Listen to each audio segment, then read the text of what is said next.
হঠাৎ মনে কষ্ট নিয়ে ক্যামেরার সামনে কি করছেন বুবলি। হ্যালো ভিউয়ার্স, বিস্তারিত জানতে চ্যানেলটি সাবস্ক্রাইব করে সম্পূর্ণ ভিডিওটি দেখতে থাকুন। সুপ্রিয় দর্শক, টলিউডের অন্যতম ব্যস্ত অভিনেত্রী শবনম হোসেন বুবলি একের পর এক সিনেমায় কাজ করে বেশ প্রশংসা কামিয়েছেন, কিন্তু ব্যক্তিগত জীবন নিয়ে মাঝে মধ্যে সমালোচনার মধ্যে থাকতে দেখা যায় তাকে।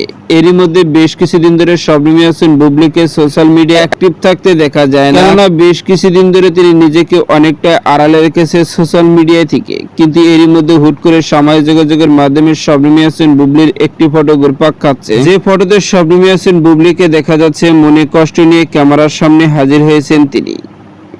সেই ফটোগুলোর মধ্যে এক ফটোতে দেখা যাচ্ছে মুখে কষ্টের ছাপ যেন স্পর্শ বোঝা যাচ্ছে, হাতে ভ্যানিটি ব্যাগ নিয়ে। অন্য এক ফটোতে দেখা যাচ্ছে অল্প দামের থ্রি পিস পরে আকাশের দিকে তাকিয়ে রয়েছে। আর এই ফটোগুলো বর্তমানে সোশ্যাল মিডিয়ায় ভাইরাল। তবে শবনম হোসেন বুবলির এই ফটোগুলো নিয়ে এক ধরনের আলোচনা হচ্ছে সোশ্যাল মিডিয়ায়। শবনম বুবলির তো ব্যক্তিগত জীবন নিয়ে এমন ফটো ওঠা সম্ভব নয়, হয়তো বা কেরিয়ার জীবনের শুটিং নিয়ে ব্যস্ত রয়েছেন, আর শুটিং টাইমে এমন ভাবে ক্যামেরা বন্দী হয়েছেন তিনি। তো সুপ্রিয় দর্শক, ভিডিওটি আপনার কাছে ভালো লাগলে একটা লাইক দিন। নিত্য নতুন ভিডিও আপডেট পেতে চ্যানেলটি সাবস্ক্রাইব করুন। অসংখ্য ধন্যবাদ ভিডিও করার জন্য।